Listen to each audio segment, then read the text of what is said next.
What is going on, guys? We're back. Reverse Scoop Podcast, Cricket Weekly with Nabil and myself, Adam. What's going on, Nabil? Good, Adam. Good, man. We missed you for the past week. You were doing some amazing things out at Oakland Coliseum, man, and we were all following through. So welcome back.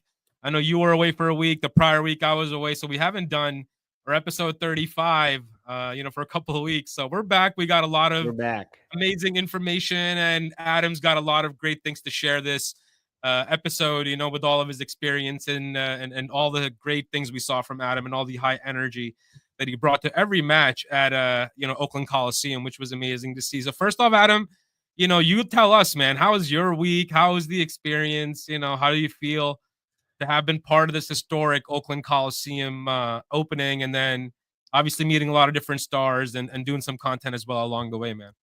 Yeah, I mean, it was been an absolutely incredible week at Oakland. It kind of started off with the Cricket Impact Luncheon. So Adam Hall, the CEO of Cricket Impact Lunch, invited me out to the luncheon there with the San Francisco Unicorns. So that was how it kicked off, how it kind of all started. So we went for lunch. We had, lunch with, it was Shane Watson, Anil Kumble, Adam Gilchrist was there. Who else did we have there? We had the Curtly Ambrose. So it was a lot of stars there. And it was just great to be in the room with all of the executives and all the business minds and people that kind of just like in the industry trying to grow cricket. Essentially, everyone in the room is trying to grow American cricket, and kind of that's what we're doing. It's like we're all doing.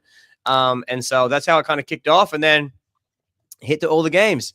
Went to all the games at the Coliseum. Got in there with the fans in the crowd, meeting everyone, cheering everyone on, and then we kind of started this whole ball by ball thing. It kind of all kicked off with Faf du Plessis taking a crazy catch, and I just happened to this year was like one of the first ones I filmed. I was just in the crowd and I was like, okay, team, it's like the blah blah over, and it's looking real good here for MI, and Texas has got to kick it up a notch here, and here we're coming in the ball, and then Faf du Plessis takes that spectacular catch. I go absolutely insane. I post it. And then MLC and Cricket District reach out. They're like, hey, can we take your footage and re-edit it and then make a clip out of it? And I was like, sure, that sounds perfect. And then I was like, that's it. That's what we're going to do for the rest of the trip now, is just commentate all the balls, bring in the headset. I honestly didn't have the headset for that game. I didn't realize, but the Texas Super Kings games are so loud. They have the whistles, and it's 115 decibels. And I was like, oh, my goodness, I can't. So I brought the headset for the next game just for the head protection because it was so loud. And then, just kept commentating. And then the commentators were commentating about me commentating. And it became a whole thing. It was it was incredible. I saw that. I saw Danny Morrison and Andrew Leonard, pick that up when you were kind of waving the flag and doing your one of your videos, one of your short forms. Yeah. And they were like, man, it's brilliant. Where did this guy come from? It's brilliant. Yeah. Doing that content. It was awesome. I was watching that. It was sick. Yeah. No, that's cool. So I don't know if you need. Yeah. So I just I know we're live. I don't know if it's this. I don't know if you can re-add the stream key during this live stream, but I don't know. It's not connecting exactly. So just so we're aware. Good to know. So going right now, team, going on. If you are tuning in, drop your comments. We're trying to get the Instagram to roll. The first time rolling it on Instagram. We maybe should have done a test, but that's how we roll over here. Just rocking with it. We do have the LA Knight Riders and Texas Super Kings rolling ahead here. I'm gonna send over the just to double check this over here. It looks like it really should be the same. Resend the stream key, Adam. I'm gonna try and re-add it here. Okay, actually, it does. Looks like it's different each time you open it. It does make a difference looking at it now. So we'll get that readjusted. We'll get back online on Instagram. But yeah, for now, team, we have LA Knight Riders taking in Texas Super Kings. Shadley's Van Koutsvik, our man over there, who had in the pod, I think on our last podcast, I believe. He was the last podcast we did. He's taken 3 wickets, not many. Hamid Singh was last. Who was last? Hamid or Shadow? One of them. Hamid was last, and Shadow was before that. He was one of the guests. Well, so finally, one of our guests. Well, Shadow has been doing okay, but today he's picked up 3 wickets in 2 overs. He took the wicket. I'm watching the replay now. Took the wicket of Stoinis going big in the deep, and great catch out in the deep to get his 3rd wicket here. So, yeah, Shaley doing very well. And Texas are 52 for 3, which is unlike them. They've been batting pretty well, Texas, I think in the 3rd place on the ladder here. But it's been crazy watching this kind of unfold, having the dominance in the league from San Francisco, the Unicorns, absolutely crushing it out here. Haven't lost a game. They've gone 4 for 4. Unfortunately, Orcas gone 3-0, 0-3. I don't know how you say it. They lost 3 in a row. Did they lose 4 in a row? I don't know. We haven't won a game. Orcas haven't won a game. LA Knight Riders got the win because they beat it. Man. That's really tough. They got 1 game. So yeah, I mean, it's been one of those things where it's been tight. All the games have been tight, and I met with Bat Ball USA. Shout out to Bat Ball Neil from Bat Ball USA at the Coliseum, and he put out a stat that I posted while I was at the Coliseum that you can't tell on the live stream or if you're watching on Willow or whatever, but at the Coliseum, it was getting so cold at night, like 50 degrees. Like, it was getting really cold. It would be 70 during the day, and as soon as the sun went down, it would get really cold. And if you, there we go. We're going live right now. We're rolling. That's perfect. It was getting to 50 degrees, really cool at night. What was happening, you saw in the first game, there was 8 wickets that fell in the first 10 overs of the 2nd innings. And it's because if you watch the balls, if you go back and watch the replays, the ball was moving so much when the lights came on and the lights went down and it was getting cool and the wind was going through the stadium. The ball was moving like insane amounts. And yeah, there was like an absurd amount of wickets that were taken. Like same, the Orcas lost 8 wickets in the first 10 overs. Washington lost 8 wickets in the first 10 overs. I think another team was 8 wickets in the first 10 overs. And there was 3 inningses that were less than 100. They got rolled for less than 100, batting second. So it was like a super duper advantage to bat first. And we saw that first day, Finn Allen and the San Francisco put on 250 or 245 or whatever they put on. Sup, team? Instagram, so jumping in the chat. What's going on, Instagram? How we doing? Let me know your questions in here. So yeah, that's a bit of a recap, a little bit of what's going on and how it's going. So yeah, that's good, man. So were the teams like, obviously winning the toss and deciding to bat first in that scenario? Most of the teams is that what happened? Yes, I think pretty much most of them. I guess I got to go back and look, but it wasn't until like the 4th day that we kind of put together the stat that like if you batted first, you had like an obscene advantage. And that stayed true. I think every team that played at the Coliseum that batted first won. There was no team batting. Except there was the exception. The exception was when San Francisco and Xavier Bartlett coming back from a huge deficit. They needed 60 off 30 odd, and Xavier Bartlett went to town, and the X go and give them to you. X went out there and absolutely crushed it and won it in the final over. That was the only game, but they were like 6 down. I think San Francisco were 6 down. They needed 60 off 30, and Xavier Bartlett just cool as a cucumber out there, just started smacking them all around the ground, putting them up in the second deck. And MI couldn't close, unfortunately. And MI's had a couple of really tight losses. MI lost to Texas. You talk about Pollard. I'm going to give a shout out to Mitchell from Texas Super Kings. Mitchell got absolutely smoked around the ground. He was 18 runs off 1 over from Pollard.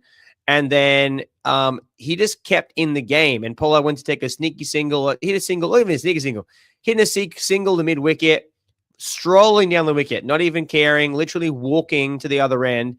Mitchell, straight after the ball, like a dog to a tennis ball, straight after that ball, picks it up, turns around, one hand throws at the stumps, throws the stumps down, runs him out. It turns the game. The very next ball, Monak Patel gets out. He gets out very next ball. He gets run. And then in the most bizarre thing I've ever seen on a cricket pitch, I still don't know how Trent Bolt got run out. But have you seen the footage of Trent Bolt getting run out? It's unbelievable. I don't even know how to describe it to you. They run the first one, and they come back for the second, and he puts the bat in the crease, tries to turn, loses the bat, then tries to go back to the crease with no bat, then tries to come out of the crease without a bat, then falls over, then can't make himself back into the crease. And by that time, the ball had come in and they took the bells off and he was out, run out. And I was like, I don't know how that happened. Even watching it live, I still don't know how it happened. So, yeah. So we have that going on. What do you think of England, India in the first test? And we got England first test. There's so much happening in the world of cricket team. I couldn't believe it today. Oh, man. Couldn't believe it. 5 centuries and you lose. How does that happen? 5 centuries and you lose. And I posted, I'm like, I'm sure this has happened before in cricket. And then everyone's like, no, it's actually never happened. It's never happened, Tame. The first time ever, 5 individual centuries in a game of cricket and then no win. One guy hitting twin hundreds, in both innings. Yeah, twin hit, crushing it. That's never happened too. Yeah. I think twin hundreds in a loss probably could happen. That's probably something that could have happened. But I mean, I don't see. Like I said, and they let me know that the stats came out today, Cricket Info, whatever. They were like, yeah, no one's ever done 5 individual hundreds and then still lost. I still don't know how they lost. And they put out this picture today of like the Australian bowling attack. Hazelwood, Cummins, Stark, and then like the who else did they had? They had the South African bowling attack. It's like Rambada, whatever. I forget who the other 2 was, and then it was like the Indian bowling attack. It's just Bumrah. It's just Bumrah. But I mean, I don't know. I don't know what India's doing over there. I don't know how you get that situation, but it was one of the greatest chases ever. Yeah, well, I mean, they had Bumrah, they had Siraj, Prasidh Krishna, Shardul Thakur, Ravindra Jadeja. These guys were all seasoned players, man. They're not these were new players coming in. Yeah. But I think it's just England had an upper hand. I think our last episode we did a few weeks back, we ended that episode on, the England India series starting up. And, we had said that England holds a slight advantage, obviously playing at home, makes a difference. But yeah, I think India will come back strong. They're a tough team, and Well, I think the best part about what I think would happen is that it was a real test match. Like it was been a long time since it's been a real test match going 5 days, and it was a road, absolute road. And they talked about like Stokes, they like joking like he brought in every steamroller from across the European nations to like come to roll the pitch to make it a road.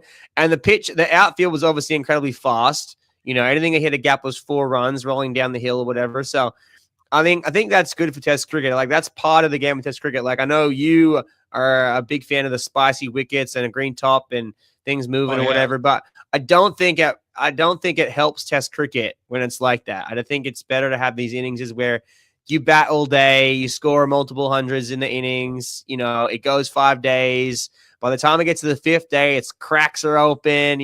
Obviously you don't get really cracks opening in the English wickets, but that's what you kind of want. And so it's good for Test cricket, I think. And it's crazy. I mean, you can't add overspice.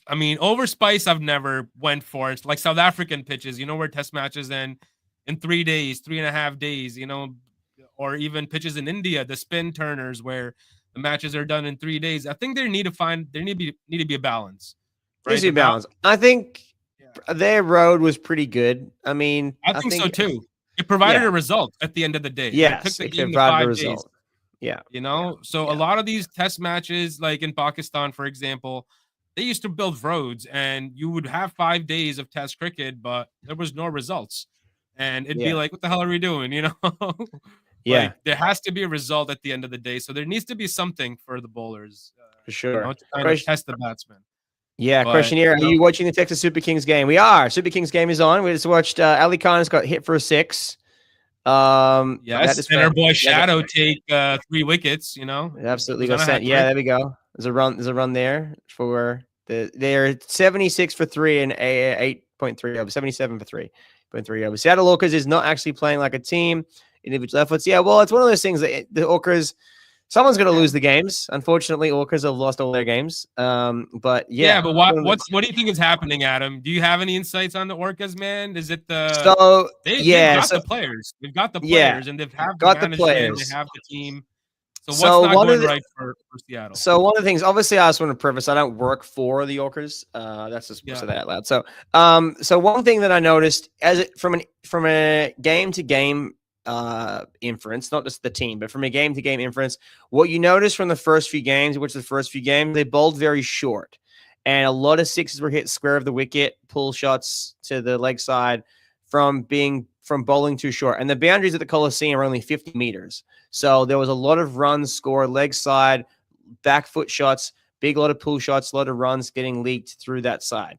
Now that gets fixed. It couldn't get fixed through a fielding placement because they were just hitting him over the head. And then you put 3 guys out there, whatever, and then you hit it on the carpet, and then you haven't got enough time to even fetch the ball because the boundaries are so small.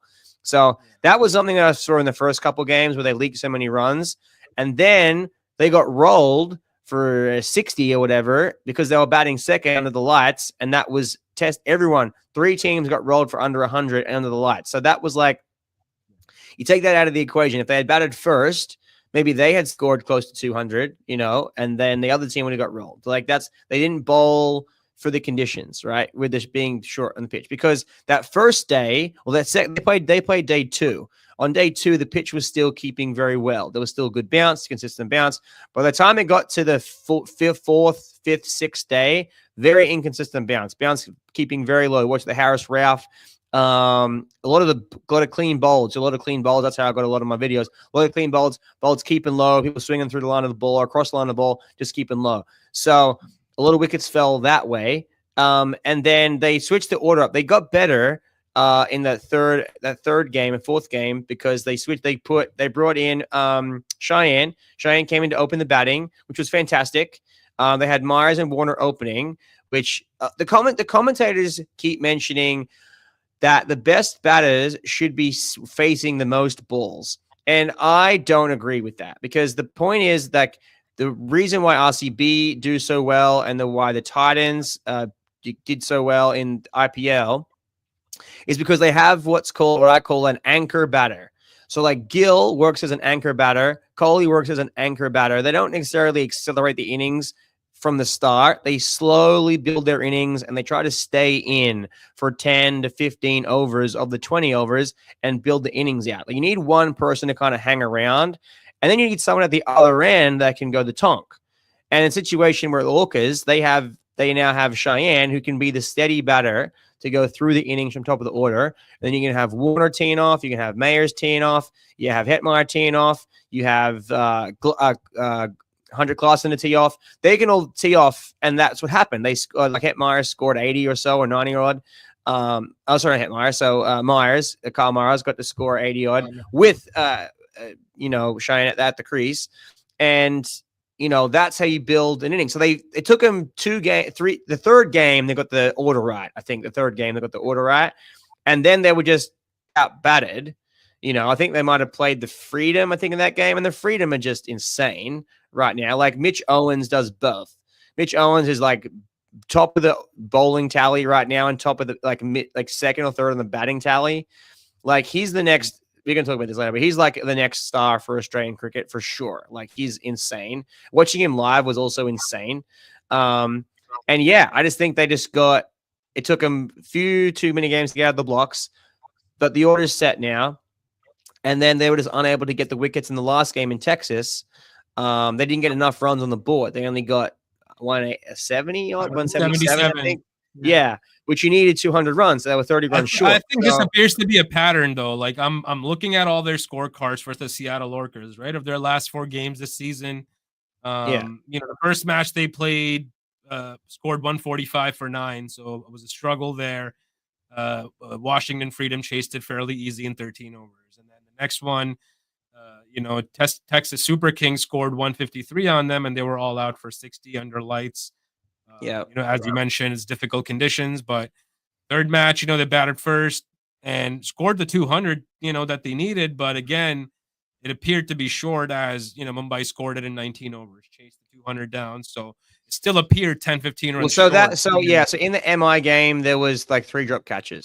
So like that was the difference. Like some of the deep catches was the difference.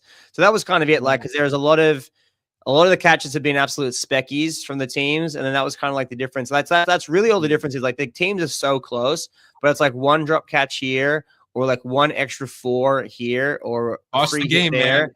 and like you're out of the game. Like that's all it is. It's like that super. I watched Ricky Ponting. They had the freedom of doing putting out clips of Ricky Ponting in the dressing rooms, and he said that as a player in this level, like if you're off on your bowling, that's literally just like even if you bowl 2 bad balls in your spell, like if you had 2 bad balls, that can change the game. That could be 10 runs, but that could change the game. And if everyone bowled 2 bad balls in everyone's spell, that's 40 runs. You know what I mean? Like that. He's like, that's the difference. If you just don't have your 2 bad balls in your 4-0 spell, that can be the difference between winning and losing a game. And so, absolutely right. Yeah, it requires a lot of like, clever thinking, right? Because you have to outfox the batsman in a T20 game where the match is essentially ball to ball. It's a game of cat and mouse, and trying to figure out what the batter's going to do, what kind of field the captain is setting for that particular delivery, and the fields can change essentially almost every ball in a T20 game depending on how the bowler wants to plan. So I think the game is coming a long way, from the strategy perspective, because it's people are starting to think ball by ball, especially the bowlers, and trying to execute in a shorter formats of the game. But tomorrow we got Seattle Orcas, who haven't won a game, take on San Francisco Unicorns, who haven't lost a game, right? So San Francisco Unicorns is 5-0, and Seattle is 0-4. So what do they need to do tomorrow, man, for them to kind of figure this out? They've got the lineup right, it seems like. Yeah, the lineup looks good. So San Francisco are batting like all the way down. Like they're like incredible right now how they're batting. And it's even now looking into the live stream right now, the leading wicket taker, Ralph Harris, the leading wicket taker, like he is just absolutely tearing it up. He's the quickest bowler out there. And so the extra pace that he's giving out there and the energy that he's giving is obviously making a huge difference in the San Francisco getting wickets. But as for like the focus on San Francisco is their batting lineup. Like Finn Allen took a break and they still posted 220 or 230, whatever they posted the other day, not even 240. But you got Finn Allen top of the leaderboard. He's out there just absolutely crushing it. Like their power play is insane. Like the numbers they're pumping out of their power play, and then they're just continually hitting. Like people could say, oh, well, he scored 150 at the Coliseum and the boundaries are only 50 runs. Like I was there, bro. Those would have been out of any stadium in any ground in the world. There was only 2 sixes. 2 of his 19 sixes that wouldn't have been sixes in a regular game. Like they were, some of them were flat that went through the dugout. 2 of them went flat to the dugout, which would have been a regular 4, or maybe even stopped on the boundary. But the other 17 sixes he hit in that first game were up in the second deck. Like they were monster shots. So they have him opening. They've also had Seifert. He's the keeper. He's been batting. He's been changing between coming in at opener, coming in at 4. They've been moving him around a little bit. Jake Fraser McGurk has found form. He's hit 2 back-to-back 50s, crushing it. Short has just come into the lineup. He's hit 2 back-to-back 50s because Corey Anderson's out with a side strain, so he's gone for the season. Short's in as captain. So now you got Short, Finn Allen, Seifert, Jake Fraser McGurk, who's just found form. They're top 4. Then you got Krishna Murthy, who hit 4 sixes in a row. I watched that. That was insane. I didn't even film it because I was like, there's no way he's going to do it again. There's no way he's going to do it again. There's no way he's going to do it again. And I think I recorded the 4th one. I was like, oh my God, this is insane. Yeah. And so he's doing very well. He's doing well. And so they're your top 5 for San Francisco. Like nuts. And then their order doesn't. They've played around with who comes in next. They had Connolly in for a couple of games, but that's like just insane. Those guys are just teeing off. They've scored 3 or 4. Yeah, I think all their games. I think they've scored over 200 runs. So that's going to be how do you get the wickets? How do you get the wickets? That's going to be the thing for the Orcas. How do you get the wickets? Because they're going to need 200 plus runs. I mean, I think the guy Seattle sleeping on probably is Zaman Khan for the T20s. I think that's a guy that's a T20 specialist, and he's like a lock when it comes to his 4 overs. He's probably going to give you a very economical spell in these conditions, knows how to bowl the Yorkers in the death, and can take wickets when asked of him. So I think that's honestly, probably a guy that I would want him to be in the lineup tomorrow. Maybe for Gannon or just Deep Singh, to strengthen that bowling attack. I think it makes a difference to put that first win on the board for tomorrow. I'm not sure what you think there. The spinners they have are legit. Like you have Harmeet Singh, Harmeet's legit. Harmeet Singh, Raza has been bowling very well, and then I want to say Yasif Salah, how do I say his name? Salah something. I call him Sal. I'll just call him Sal. He has a really long. He played in the very first game. He has the world's greatest run up. His run up is fantastic. He bowls left arm. I think he bowls right arm or left arm leg spin. And he bowled very well in the first game. So yeah, I don't know. I think then for their pace attack, I think they got Jesse, he's taken up a couple wickets in his games. Gannon had a couple days rest. They had a new bowler coming in for the last game. Harold Coatsy. Yes, they had a new bowler coming in. So yeah, it's one of those things. They don't have. Well, they do have good fast bowling. It's just been being able to break the partnerships, being able to get 10 wickets. I think one of the things that's been very. What was that? I think what Haris Rauf is doing for San Francisco Unicorns, I think this guy Zaman Khan can do the same thing for the Seattle Orcas. It's just, I think, given the playing time and letting him learn these conditions, because it's obviously a little bit different, right? But Haris Rauf has played last 2 seasons with San Francisco Unicorns, so he's come back, more experience, more knowing how to bowl in these conditions. As opposed to one of the best in the world. Oh yeah, if you consider one of the best in the world. I mean, they picked him up. They got picked up by the Big Bash. He's in the Big Bash now too. He's picked up over there.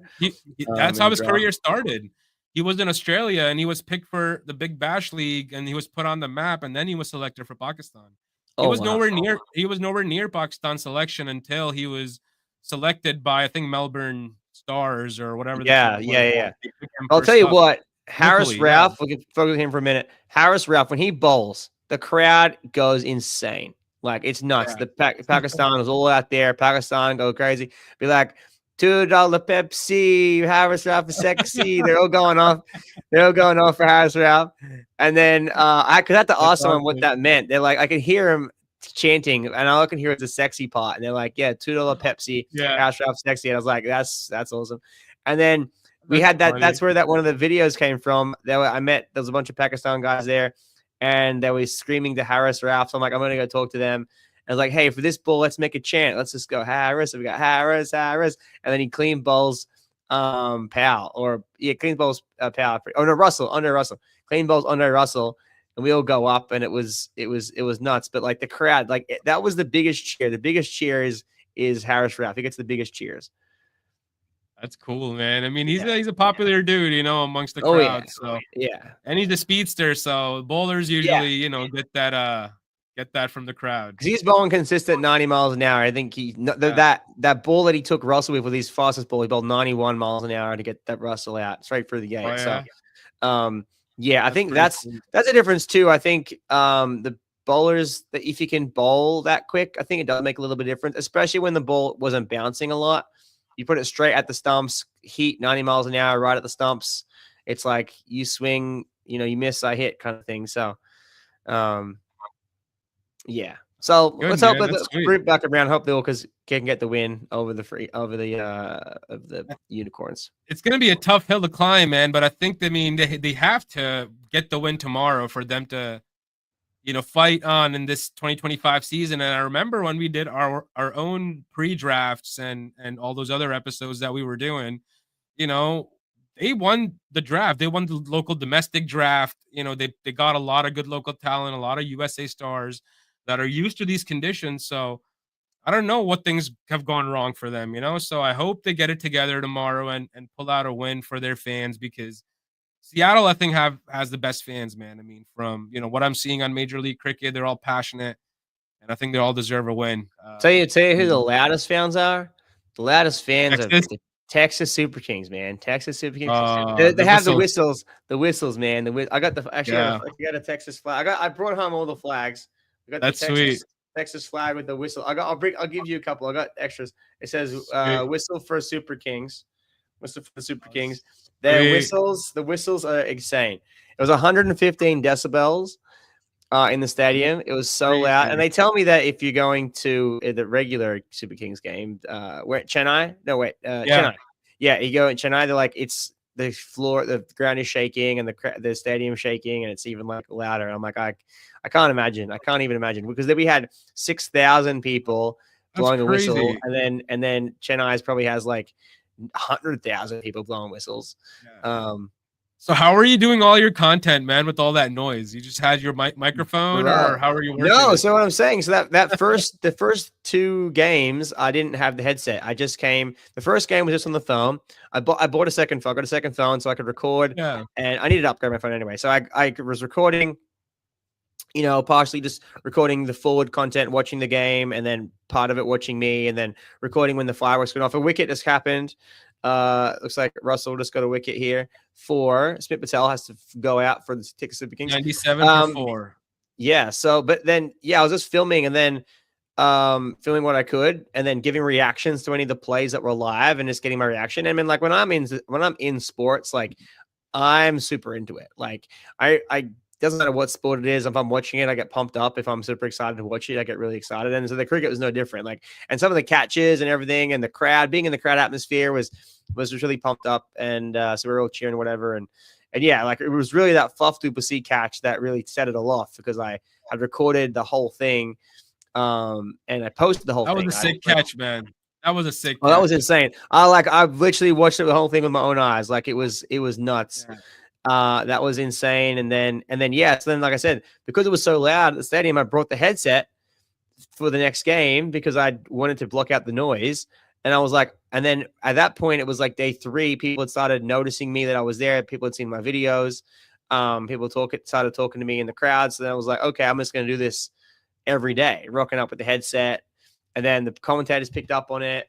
And then it became a thing. So yeah, and it was just as easy as recording and then posting right away. And then I would post, like, I would record an over, and then I would just each ball at a time, and then I would post in the between the overs. And then I'd get home, and then I would superimpose the footage over my reaction, and that's how I'd get the big clips. Yeah, that's sweet, man. Yeah, that's sweet, man. That's sweet. I'm glad you worked that out over there, man, and some good experience there. So what do we got going on for this match right now? We got a wicket that fell. He rammed it straight to him. He just rammed it straight to him. Yep, 99 for 4. Russell gets a wicket. So, I mean, hopefully they'll probably still get close to 200, probably like 180-ish here if they can hang out there, or maybe they can get the wickets. Yeah. Ali Khan's maybe LA can get a win. Chadley's got an over. Jason Holder's got a couple. Sunil Narayan. I don't know what the equation is for the Orcas, but they probably want some of these. They probably need the other teams to lose a lot of games, so they probably want. Well, yeah, the LA Knight Riders need to lose this for them to stay kind of in the hunt and not other teams gain too much. But you probably need, and then MI. It's going to be MI and Texas, the other 2 teams that they probably need to also lose some games, because they would want Freedom and San Francisco to stay top of the table to get wins against everyone else. So, and they need to improve on that run rate. Their run rate is the worst as well. So so the run rate needs to work. And I think that one loss where they were bowled out for 60 kind of hurts them pretty badly. I mean, that was a rough night over there. Yeah, because they're only 1 game behind Mumbai Indians and LA Knight Riders. If they win 1 game and they had a good run rate, they could have jumped up to 4, on the rankings. So they're not really that far behind. I mean, if you look to the IPL, like, think about Mumbai Indians. They lost, I think, they lost 4 out of their 5 first games, and then still ended up making it, I think, the 2nd spot. I know they have a lot more games they play in the IPL, but then you think someone like Delhi Capitals won 4 out of the first 5 games and then didn't make the finals. So, like, it can always turn it around if you go on a streak, towards the end of the season, you put it all together, you string all the games together, you make it through, you scrape through, get into that, eliminator game. You never know what could happen. So, but I think one of the great things about the league is one on the TV, the production is very good. It's a high value production. It's very high quality. Like Gil Christie was out there and he was talking about how, it looks good. It looks good because the Big Bash obviously has a very high production value. MLC's done a great job, high production value. It looks very good to watch it. And then at the stadium, obviously, the crowds aren't huge. Like they're not like going to be an MLB crowd or what you're going to get to an NFL game, or even an IPL game. But I mean, the crowds, the stadium atmosphere is very good when you're there. Some games indeed had more people than others. But yeah, growing the game and getting more people there, getting more baseball fans there would be more ideal. I had a couple ideas. Actually, we should go over some ideas. I was going to make a video about some ideas to transfer how to get baseball fans more involved in cricket, because I don't like saying getting Americans involved in cricket because we're both American. Okay, because we're American.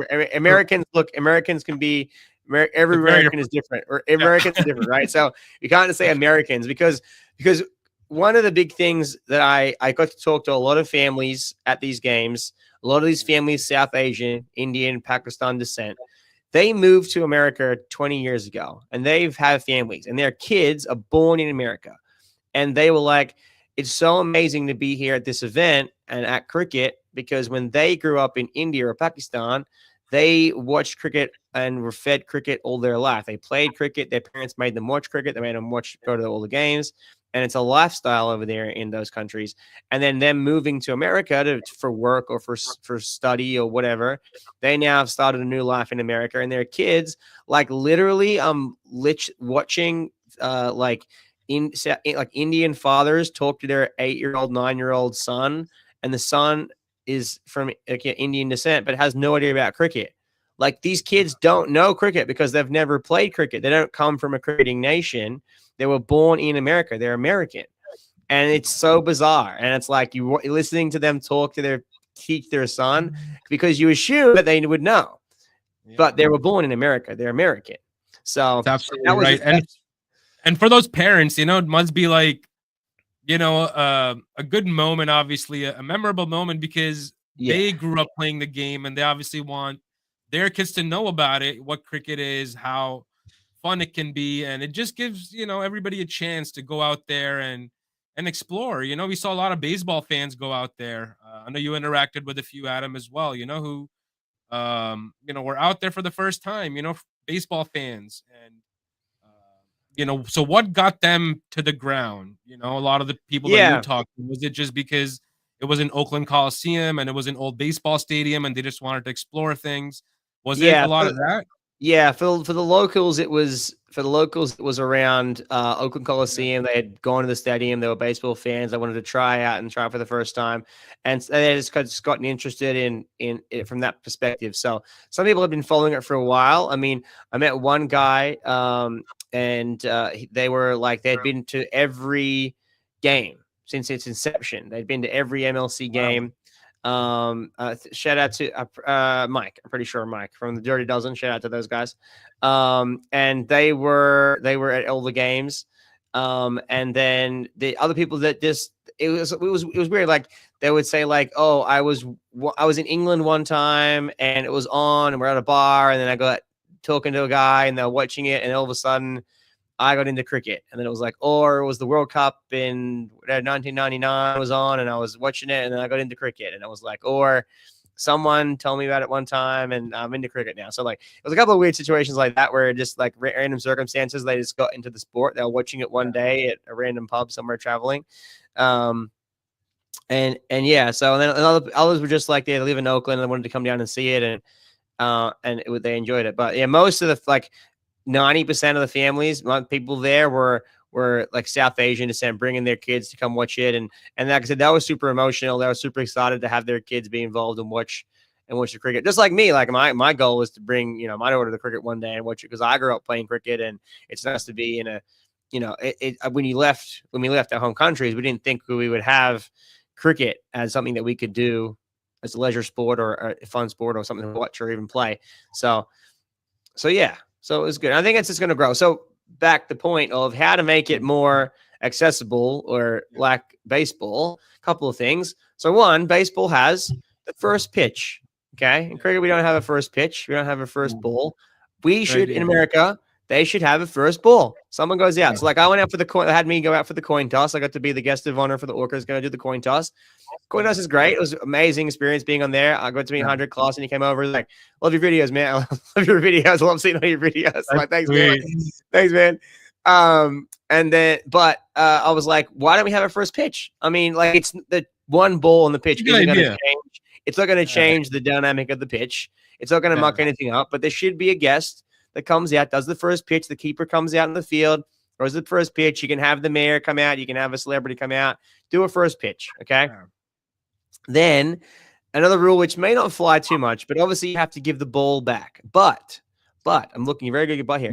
They didn't give they switched the balls out quite regularly. The balls were getting lost at the Coliseum and hitting out of the park, and they were up in the rafters and stuff, and they were switching balls quite regularly. So I'm like, okay, if we're going to switch balls regularly, maybe we have a keep the ball situation where you hit the ball out, you keep the ball, right? And we have all the bag of balls where it's like, 5 over ball, 10 over ball, 12 over ball, whatever. But you keep the ball. It's like you bring your mitt to the ball game because you want to try to get the ball. Maybe we implement that in America. Maybe just America, not in all the countries. Maybe just in America. They'd lose a lot of balls, man, because it'll be. Well, I know. More sixes than home runs in a match. But that's what I'm saying. It's like baseball has a souvenir. You could you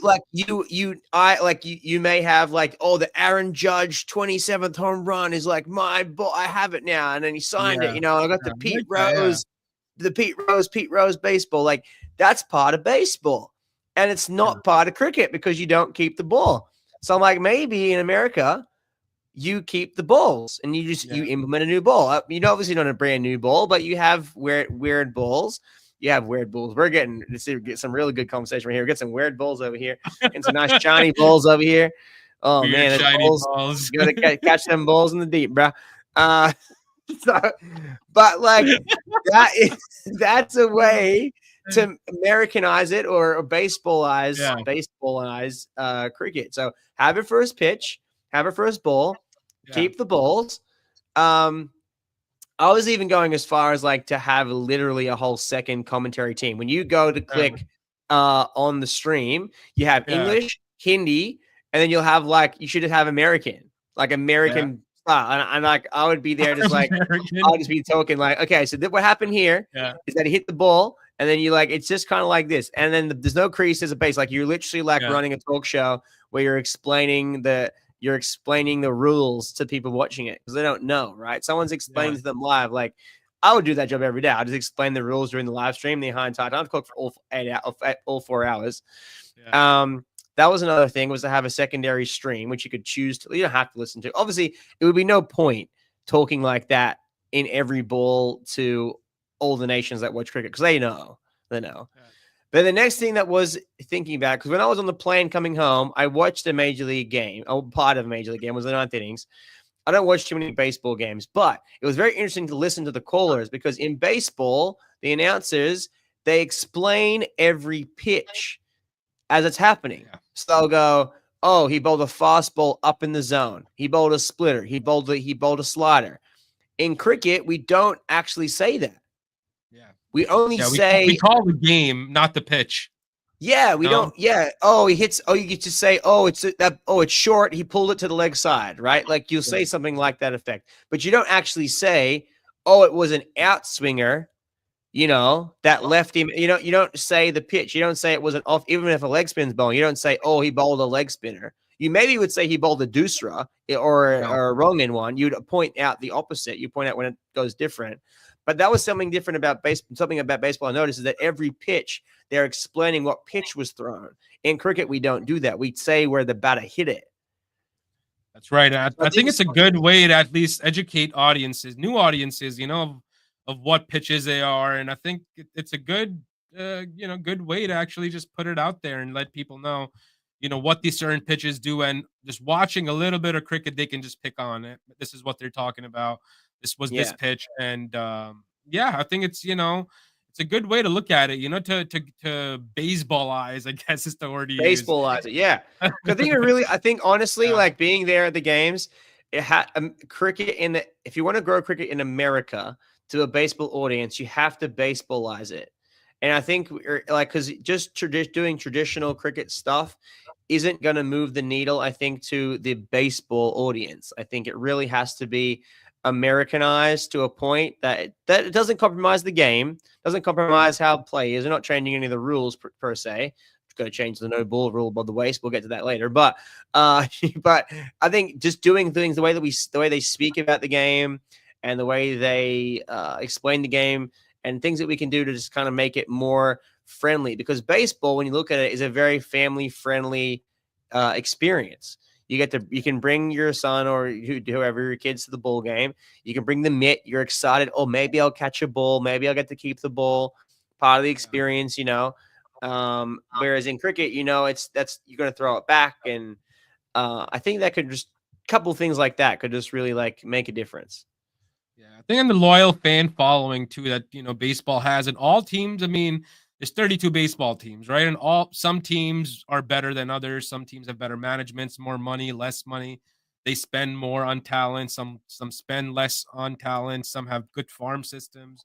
So they all have their own quirks of how to make it successful. And MLB themselves, they don't really focus on each team in particular, but they try to do partnerships, to kind of grow, when it comes to, growing their audiences, for example, right? The stadiums, like, for example, I think there were numbers, I think Peter Della Penna he was throwing out, right? That the attendance at the Oakland Coliseum for a cricket game was higher than for the baseball games that they were getting for Oakland Athletics. If I'm not mistaken, right? Yeah. Wow. Even though it was for a few games, but it was more. And the idea for the MLB baseball season is that it's a long season, 156 games. So there's, people can come out every day, for a $20 ticket, $25 ticket. Just go to the ball game, have a hot dog, have a beer, and call it a day, right? And on the other end, can we increase that volume on MLC? Can we increase the teams? I know there's a plan to add a couple more teams, but I think for us to modernize or baseballize this, it has to be a longer season, a lot more local talent, more farm systems for these franchises that are kind of growing and scaling. And they need to build local following for them to have at least, that 2,000, 5,000, 10,000 people showing up to their games almost on a daily basis, for the next 3 months or 4 months season. Well, I think that's probably a long way away to get that sorted. That's how you do it. Yeah, because baseball season is very different, man. It's brutal. 160 plus games. Well, yeah. So you have to consider, though, like I was talking to someone about this, like Major League Baseball has been in existence for over 100 years. It's over 100 years old, right? And cricket's into its third season in America. Major League is into its third season. So I don't know what it was like back in the early 1900s, but I'm sure there was, as they were growing it, it wasn't like they were getting packed stadiums. And I'm sure as it grew, and then it got bigger and bigger with the Yankees and Boston Red Sox and everything like that. But has to start somewhere. And I think the tournament style they're putting on is a good idea to kind of keep everyone all in one place. You get to see all the games. I think one of the things that I would like to see is that's something that's kind of different. Like, I was watching it from a place of I want cricket to win, and most other people in the stadium are wanting a team to win. So, for example, in the first game, San Francisco versus Washington Freedom, San Francisco were the home team. They had the homes. They were actually handing out all this stuff was free. The flags and the hats and everything were all handing out for free. And so the home team had the biggest care package. So most of the stadium was flooded with orange. They had the bucket hats on. They got the orange flags flying, and they batted first, and they scored a bazillion runs.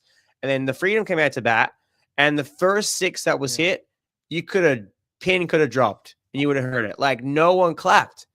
And I'm like, guys, there was some baseball fans that were there that I was like, guys, you clap now. This is when you clap. Like, you make some noise right now. Like, I don't care that they're not the home team. You clap because it's a 6. Yeah. And then it was like someone runs a quick single. No one clapped. Or they ran for 2, like coming back for a second run hard. No one clapped. I'm like, no, you clap. So that first game, I was like, literally, I wish I'd recorded the first game, but the first game I was doing a lot of talking to people. They're like, what is this? I was like, okay, so he did that. That's a good thing. We clap for that. That's a good clap right there. Clap for that. Yeah. And then that was going on in the first game. And I was like, guys, like cricket's in America. Like cricket, someone hit a 6. I don't care who it is. Someone hit a 6. The fireworks go off. We clap.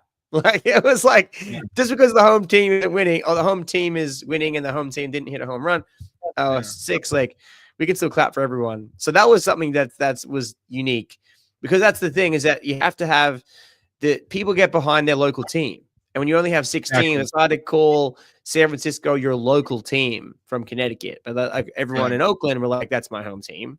So I mean, as it gets bigger and we get more people involved, and yeah, because it's almost like a lot of the people that actually was split in half.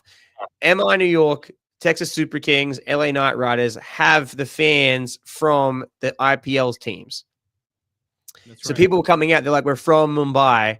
We moved here. We followed Mumbai in the IPL. We're going to follow Mumbai Indians. So they had the biggest crowd. I think MI probably had the most fans, I think. They had franchise following, you know, across the world. They own all these teams. So they travel to the Caribbean Premier League or the South African League or the Major League. Right. That's why go ahead. Yeah, it's like the model that they're just same model applying everywhere. Yeah. And I get it that, you know, if it works in some places, don't break it. But I think you also need to brand them in a very particular way, depending on where the actual tournament is, right? And knowing our market here in the US, knowing what's working for Major League Baseball, for example, we can do things that exactly what you brought up, you know, to make it close to, you know, driving it home with the baseball audience and with the American audience, right? But we don't do that type of a homework.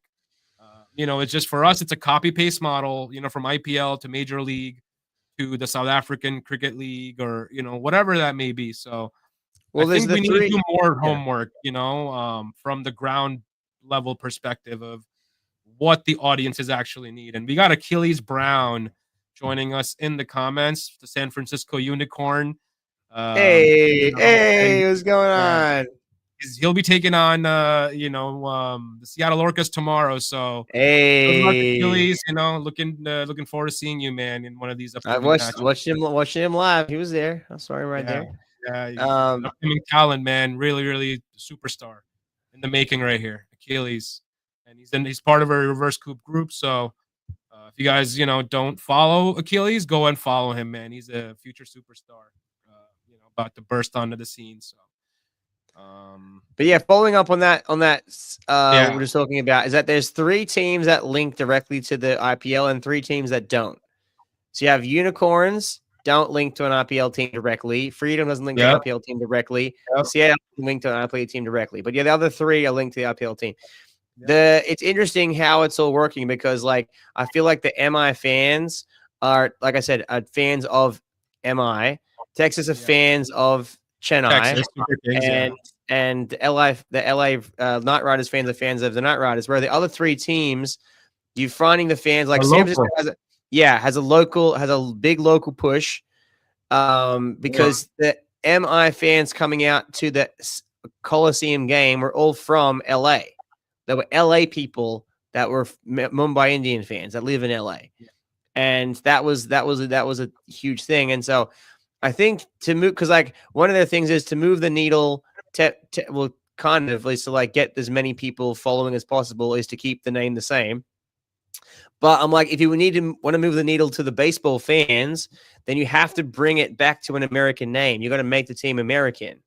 You got to Americanize it. You know what I mean? That's right. So having the freedom, like the freedom's obviously the top of the list of like classic Americana, classic American team. Yeah. And the eagle, man, the eagle, Freedom Eagle is like just fantastic.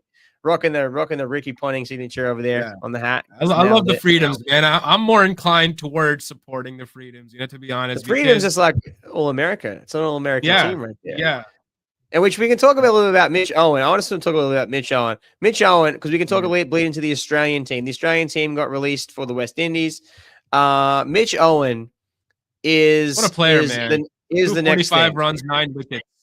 absolutely the next thing What an for all-rounder. Australia, hands down. This kid was a little kid in Hobart watching the cricket, goes out there, wins himself a big bash. There's absolutely no reason why he can't play test matches. I think it's silly to say that because he's an IPL player or he's a big bash player, a T20 player, he can't play ODI or test match cricket. No, this guy can. This guy. I'm going to call it right now. This guy could be Shane Watson. He could be a batting all-rounder. He could be a bowling all-rounder. He can be a both. Watson, he can do it. Like Watson did it across. Watson was the first person to do it across all three formats. It was great going out there and talk to Shane out there at lunch. But like he's someone that could Owen, like watching him, he can bowl. He's picking up 2 to 3 wickets a game. He's scoring 50s every game, or a quick fire 30s every game. Points too, statcast wise. He has the most impact points in the tournament. It's just watching him bat, man. Watching him bat, it's just like bang, bang, bang, like just getting after it. Like, and he unfortunately had himself run out in the first game. He could have scored a lot more runs. It was an unfortunate run out. And then it's just like I think he's a really good talent for Australia. And I think he can do very well. And then we're going to the West Indies. Australia's going to the West Indies. They dropped Marnus Labuschagne, who has officially been dropped. I don't understand why they went to the World Test Championship with him at batting opening. Like, I don't understand that. They blew the Test Championship. They had a chance to play Constas. They had a chance to play. I'm big on Josh Inglis. Because what's going to happen here is Boland. I mean, it's Boland's like Boland is like my Andy Bickle. I don't know if you remember Andy Bickle. That I remember name him. Andy Bickle. Andy Bickle, man. Yeah, skill wise, Boland you got to put a bit higher than Bickle. Oh no! What I'm saying is they're living the same life. So when Andy Bickle was in the team, he was the 12th man behind Gillespie, Glenn McGrath, Shane Warne, and Fleming. I think might have been in the side. Also, Damian Fleming. Brett Lee. Yes, Brett Lee. That's right. So Bickle was the fourth string fast bowler. And he was also, I love watching him bowl. Same with like Stuart McGill. Stuart McGill was the second string leg spinner, Warren, but in his own right could have been the best, right? Boland is in the situation where you got Stark and Pat Cummins and Josh Hazlewood, who are the 3 best, and he's the 4th best, but you can't put 4 on the side, unfortunately. I think where they went wrong in that test match, the World Test Championship, was the Nathan Lyon selection. I don't think they needed to go with Nathan Lyon. They could have gone with the extra pace, and they hardly used him. And even when they used him, it was not really worth it. And the pitch wasn't for a spinner. An extra pacer would have definitely done him way good. Yeah, I would have gone Boland in there for the extra pace option, and I would have dropped Marnus. I actually would have dropped Khawaja. If you would have picked my 11, it looks better now. So Steve Smith's out, so that they've brought Josh Inglis in. Josh Inglis needs to be in the side. Josh Inglis is the next opening batter for Australia. Mark my words right here. Josh Inglis is a talent. He could keep. Carey could keep. Carey could open the batting. Carey, Josh Inglis, I think as batters on their own are just good enough to bat. Like, they don't even have to keep. If they had another keeper to come in and keep, they could both bat. Okay, Carey can bat. Inglis can bat. I think Khawaja, if they don't sack him or they don't drop him before the Ashes, I think he'll see himself out after the Ashes. But once the Ashes are over, I think the top order is you put Josh Inglis at 1, you put Constas in at 2, okay, and then we're going to see what happens with Cam Green if he stays around, if he can still bat. But then you bring in, what do you got? I think Mitch Owen can make his way into the side. I think you can have Bill Whips is going to stay in the side. Travis Head's obviously going to stay in the side. Smith may not stay very much longer in the side. He may go a couple more years, but I think someone like Josh Inglis and Sam Constas make their way into the side, and you see someone like Mitch Owen maybe making their way in as an all-rounder. But and they got Green, and they had another all-rounder that they played, right? They played Green Webster. Webster. I like the look of Webster, but I don't know if he can hold down a spot in this Australian. I think he will. I think he'll hold the all-rounder spot down. But I'm saying someone like Mitch Owen is going to be knocking on his door, unless they bat Mitch Owen as a batter that can bowl. Like, you know what I mean? Because like Mitch Owen can bat. So that's the thing. You think Mitch Owen is in a class of like Ben Stokes? Could be. He's young. He's young, but I think he can bat. I think he can be a Stokes. I think that's a good. Is he that good of a batsman? Is he that good of a batsman? I think so. I mean, I've watched him in 3 days. I think he's an incredible batter. I think he's a very good batter. I think he has a lot of talent. I think just the way that cricket runs now in Australia is that Big Bash and T20 is the main format. You know, you can't go here. You can't. I don't like sitting here and saying, oh, because he plays Big Bash or because he plays T20, he can't be a Test cricketer. I think that's ridiculous. You can play Test cricket. You can. Rashad Pant can play both Test cricket. Rahul can play both. Jaswell can play both. Like, it doesn't matter. Like, I think you can play both. It's just about your tempo and what's your intent. Like, if you can sit there and bat for a day, score 100, thumbs up. If you can go out and score 60 off 20, thumbs up. Like, that's the cricket now. Cricket now is different. You have to be able to do both. But some people don't do both. Think about like some of the English players. Most of the English players don't play the T20s or the IPLs. They mostly stick to their Test cricket. You know what I mean? So, but in T20, I mean, strike rate and impact is what matters. You know, you're better off scoring a 5-ball 20 than a 20-ball 30. You know, for example. Right. But that's what I'm saying. So I think some of those players that are coming out of the woodworks, that are making their way in the Big Bash and on the 2020 scene, could and should be eligible and thought about to play Test cricket. But it's also if they want to play Test cricket, because that's its own thing. Yeah, let's talk about that a little bit, man. We've seen, you know, some retirements in the recent time, right? From some of the biggest T20 superstars. I know you met one of them last week, Clausen. You know, Heinrich Clausen retired from Test cricket. Nicholas Puran, you know, retired from Test cricket, gone. So, you know, it's headed that way, man. A lot of these T20 stars, you know, make a lot more money playing the T20 game instead of grinding it out and putting their bodies on the line for 5 days. So it makes sense of why they're doing it, you know, but and if this goes on, I don't see, you know, a bright future for Test cricket, because, you know, a lot of the guys that are going to make big money and are going to be big power hitters, and they're all going to gravitate towards the T20 game, and people that are kind of not getting picked, they'll make their way maybe to Test cricket and ODI cricket. So I'm not sure if the quality wise, the T20 leagues take all the good players, and, you know, we're kind of stuck watching, you know, mediocre players at the Test level. Yeah, I think something interesting that was kind of an eye-opener for me on this point is that Fox Sports, like the Australian version of Fox Sports, they posted who could be the next opening batter for Australia, and they had a list of 5 names that all play Sheffield Shield in Australia. Couldn't tell you who any of them were. No idea who they are. I got I none of them, and also they had me swinging. That makes swinging on the list, but I was like, that was showing like how many games they had played, and they're like they all played less than 20 first-class games, and they were like, this person could be the next batter, 3 or 4 batter for Australia, and I was like, no. Wait, what are you talking about? Like, you're telling me that someone that like Mitch Owen, who's played now, you know, he's playing on an international level, experiencing international bowlers, isn't in the conversation just because he's not playing first-class cricket. Just because you're not playing first-class cricket, like 4-day, 4-day inning cricket, doesn't mean you're not a batter that can bat a 4 days or 5 days or bat a Test match. Like, I think they have to look at it differently. You can't just pick from the first-class team. You could pick like who's getting picked internationally. If you have Australian players getting picked internationally for these leagues, whether it's IPL or 100 or MLC, like they should be eligible. Because I think what you're going to see from some of these players is periodic Test cricket. So, like, for example, the Ashes is coming up, right?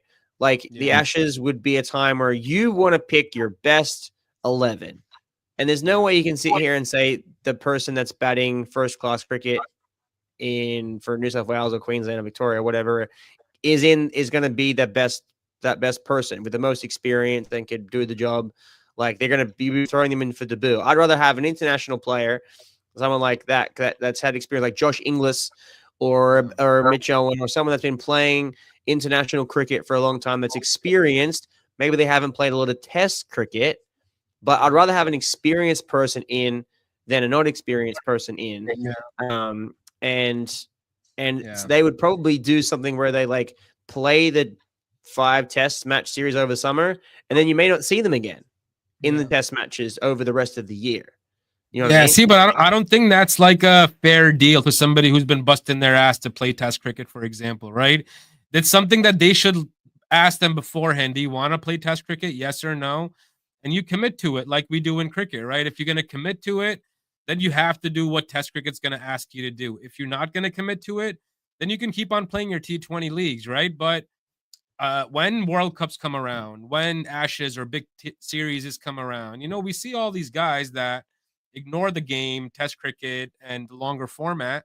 All of a sudden, they want to come back and play because it's the bigger stage, and they want to be in the limelight. So, I think you identify who's actually committed to that particular format, and then you back them over a course of 2 seasons, 3 seasons, and let them actually build a team of those committed players. And if a certain player can't commit to Test cricket and they want to play T20 cricket, that's their choice.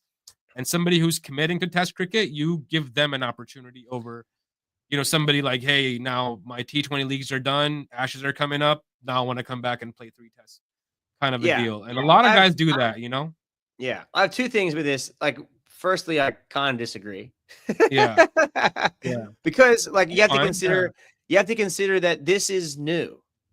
Let's go back to the 2000s, 90s. Let's go back pre-2005, whenever they introduced this, right? You go back to the Gilchrist, Hayden, Ricky Ponting, Steve Waugh, Shane Warne era, right? There was no T20. It didn't exist. There was no option. Right. You only played Test cricket, and then you were picked for the one-day team, right? And some people only played Test cricket, like Langer, didn't play ODIs. They switched up and had a couple of big hitters like Simons come in to the team in the ODI team. And Simons had played in some Test cricket. But that's an example back then of where you had a big hitter like Simons who played ODI cricket, and then we'll put you into the Test match team because you're part of the team. Like, the team is the one team. Yeah. They're playing both pretty much. Yeah. But now we have 3 formats. We don't play a lot of ODI cricket. Most of the players are playing international franchise T20 cricket. Yeah. And then we're pulling them back to come play Test cricket.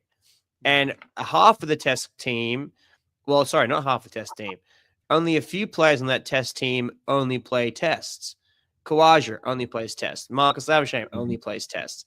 And then I think you said you invest in people that are committed to the Test team. Well, the people that are committed to the Australian Test team aren't performing. Yeah. So, then what do you do? Khawaja not performing, Lavishame not performing. That's because you haven't given them the opportunity to build up consistently, right? But there's no tests. Exactly that too. But when tests do get played, you select, guys that have done well in the past, which is fine, But again, how do you build guys then for that level? Because they need playing time. Well, I think it's think about what India's doing. What's India doing? They're not doing anything to build up their testing. They're building specialists. No, they're building specialists. They have a separate pool of players for Test cricket. Maybe 1 or 2 guys that overlap, or 3 guys that they're in the A category contracts, play all formats. But they have specialists for Test. They have specialists for ODIs and specialists for T20s. They've separated the pools, and they're selecting based on those pools. But see, even someone like Jaiswal, right, is opening the batting, and he's opening the batting in the IPL. Whether he's playing for ODIs, whether he's playing ODIs for India or not ODIs for India. I'm talking franchise cricket is now putting people in a position where they're playing franchise cricket and they're playing Test cricket. And if you go down that Indian order, Rahul playing franchise cricket, and he's playing opening the batting, and Gill's playing, and even Gill's opening the batting in T20 and opening the batting, or playing, Prashad Pant. I think it's one of those situations where I think India is doing it right.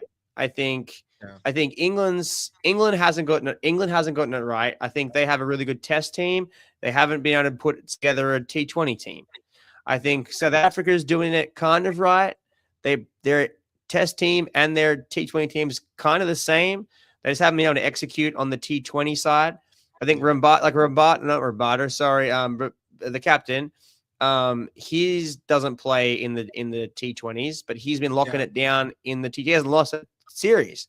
Since he started doing the South Africa. So New Zealand is in a situation where they have 2 similar sides and are doing pretty good in both. Yeah. But Australia is one of those situations where they're doing mediocre in both. Also, they've locked in their bowlers. They have the best 3 bowlers in the world, but they Absolutely. don't have the best 5 batters in the world. That's their issue. So I think just out of form and a couple new faces they need, to come and lift them. And I think the Mitchell Owen, is a guy that should get a look into that Australian team, man, because he's just a yeah, superstar. And, so we're almost at the end here, guys. If you guys have any questions, any comments, concerns, you guys can drop them in the comments before Adam and I call it off and do our final takes. Adam, who are you thinking is looking like the early MVP, man? Mitchell Owen, obviously, we spoke about. Anybody else come into mind well, that's looking like MVP an for the league. early MVP for the league? Yeah. I'll give a shout out to Dutchy Holland. I think if he can get some more overs in, I think he has the least amount of overs for the most amount of wickets. Shout out to Dutchy. Yeah, I got the good meeting him out there at the Coliseum. He had 1 over the other night, 1 for 6, and then didn't bowl again. I'm not sure what happened there, but took 4 wickets in his first game. Or the second game. He took 4 wickets in a game. Very good. So I think he has 6 wickets altogether, and he's only bowled like Sweet. 10 overs. Yeah. Wow. So he's very good. Mitch Owen, I think, was an all-rounder. We've talked about him. Krishnamurthy, I got to give a shout out to Krishnamurthy. I said his batting performance in that first game was very underrated. And I think not enough people have spoken about it because of Finn Allen scoring all the runs, but he was like, I'm going to say something like kind of like Maxwell when Maxwell scored his 100. Maxwell was 11 or 15. Krishnamurthy was like 4 off 8 or 4 off 12 or something. He hadn't scored many runs, and then he went 6, 6, 6, 6. And he was just like these effortless. The way that he hits that ball, that full ball, leg side, effortless. Very good. McLemara has been batting very well. USA player batted very well. Yeah, I think there was a lot of people coming out of the woodwork. And I think Finn Allen's probably a name you mentioned too. I think he's on the top of that list too. Yeah, Finn Allen's he's in a run. I mean, and Jake Fraser-McGurk back into form. He's up to 5 now in the rankings. Short, it's going to be good up there. I think Harris Ralph. Harris Ralph, yeah. Some of the domestic players. Monik Patel batting very well. Monik Patel up there. I think he's in the top ranks, but he's been batting very, very well.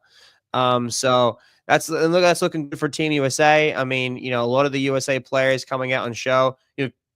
Shadley took 3 wickets tonight. Maybe he has more wickets tonight. I can't tell how many he has right now. Ali Khan's got a wicket right now. He's 1 for 48. So, I mean, it's good. And I think what's going to happen out of this the MLC is that it's going to potentially switch up the USA team with a lot of people getting exposure, a lot of people getting a chance to have a go. So there may be some changes into the T20 side, into the ODI side for USA coming out of the MLC, with a lot of people getting some runs like McLemara, Krishnamurthy. They probably should be batting. They could make the side, and same with the bowling. Holland could be bowling in the side. It's plenty of options there. So it's just nothing but making it stronger for Team USA with everyone, getting a chance in the MLC. Absolutely, man. I think we're going to get some good talent out of here for USA Cricket. And, we've got this match going on, 19.1 overs. Texas Super Kings, 189 for 6. Shubman Ranjane scored. They're actually going to make it to 190. They're at 189. Yeah, 40, they did pretty good to get out of it. 42. So, and Shadley went for 50 for 3. Ali Khan, 48 for 1. Andre Russell, 30 so they for teed 1. Off. He was 3 for less than 20 off 2 overs. 3 for 19. 3 for 19 and 2 overs he was. Oh, man. Foreshadow. But that's what happens, man. I'm telling you, like, you get on a roll, and it's fun to watch. I'm telling you. But if you're at the other end of it, is that a catch? Did you catch that? Or it's a crowd catch? It's a crowd catch.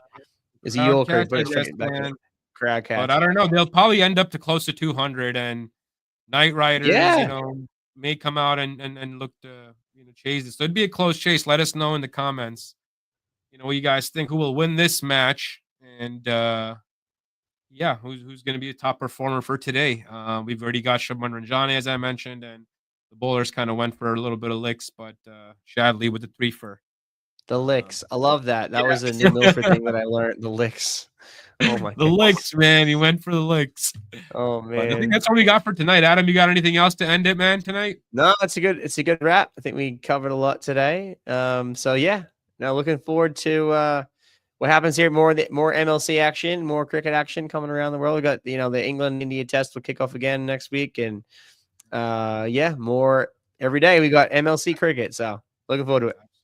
All right, guys. So that was it from us. Make sure you guys give Adam a follow on his Instagram. He's posting every day, lots of great content on MLC. Give the Reverse Scoop a follow. We're going to be bringing on more guests. In the next few weeks, hopefully when some of the stars get some time. But Adam and I will be back here, bringing more episodes and more pod for you guys. So until then, yeah, Adam Bannon and Nabil Khan from Cricket Weekly, episode 35. Calling it a night. Have a good night, everyone. Good night, guys.